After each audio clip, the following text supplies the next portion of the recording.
இந்த வீடியோ பதிவு ரொம்ப முக்கியமான ஒரு பதிவு. ஸோ நீங்க பாக்குறது நீட் பிஜி தமிழ். நான் உங்கள் கார்த்திக். ஸோ நம்ம சேனலை புதுசா பாக்குறவங்க ஃபாலோ பண்ணி வச்சுக்கோங்க. உங்களுக்கு பெய்ட் கவுன்சிலிங் சர்வீசஸ் வேணும் அப்படின்னா கீழே டிஸ்கிரிப்ஷன்ல வாட்ஸ்அப் கொடுத்துருக்கேன், டெக்ஸ்ட் பண்ணுங்க. அதாவது லாஸ்ட் 1 வீக் முன்னாடி வந்து பாத்தீங்கன்னா எம்சிசி வந்து ஒரு கவுன்சிலிங் ஷெடியூல் வந்து கொடுத்துருந்தாங்க. அதில் இன்னைக்கு டேட் படி நமக்கு கவுன்சிலிங் டேட் சொல்லியிருந்தாங்க. பட் கேஸ் போட்டிருந்தாங்க. அந்த கேஸோடைய ஹியரிங் இன்னைக்கு வந்துருச்சு. ஓரளவு அந்த கேஸ் வந்து ஏதோ வித்ரா மாதிரி தெரிஞ்சு இப்போ அஃபிஷியலா வந்து நமக்கு எம்சிசில என்ன சொல்லிட்டாங்கன்னா, இன்னைக்கு 5 மணில இருந்து ரெஜிஸ்ட்ரேஷன் அண்ட் பேமெண்ட் ஃபெசிலிட்டிஸ் வந்து நாங்க ஸ்டார்ட் பண்ண போறோம் அப்படின்ற ஒரு இன்ஃபர்மேஷனை நமக்கு ஷேர் பண்ணியிருக்காங்க.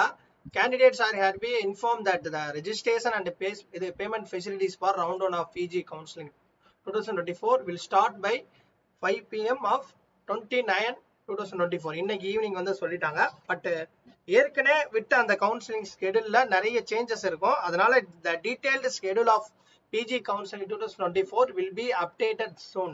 சீக்கிரமா நாங்க அப்டேட் பண்ணிடுவோம். Candidates are advised to keep in touch with MCC website www.mcc.nic. என்ற வெப்சைட்ல ஃபர்தரா நாங்க அப்டேட்ஸ் கொடுப்போன்ற மாதிரி சொல்லியிருக்காங்க. ஸோ இன்னைக்கு ஈவினிங் 5 மணிக்குள்ள நமக்கு ரெஜிஸ்ட்ரேஷன் ஸ்டார்ட் பண்ணிடுவாங்க. அதே மாதிரி வந்து கவுன்சிலிங்கோடைய சாய்ஸ் ஃபில்லிங் டோட்டலா வந்து எல்லா ரவுண்டோடைய ஷெடியூல் வந்து நமக்கு கண்டிப்பா கூடிய விரைவில் வந்து டீட்டெயிலா நாங்க அப்டேட் பண்ணுவோன்ற மாதிரியே கொடுத்துட்டாங்க. ஸோ இன்னைக்கு ரெஜிஸ்ட்ரேஷனும் பேமெண்ட் ஃபெசிலிட்டி சொல்லியிருக்காங்க. சீட் மேட்ரிக்ஸ் பத்தி, அதுக்கப்புறம் வந்து சாய்ஸ் ஃபில்லிங் பத்திலாம் வந்து டீட்டெயிலான ஒரு ஷெடியூல் கொடுப்பாங்க. ஸோ அது வரை வெயிட் பண்ணுங்க. தொடர்ந்து நம்ம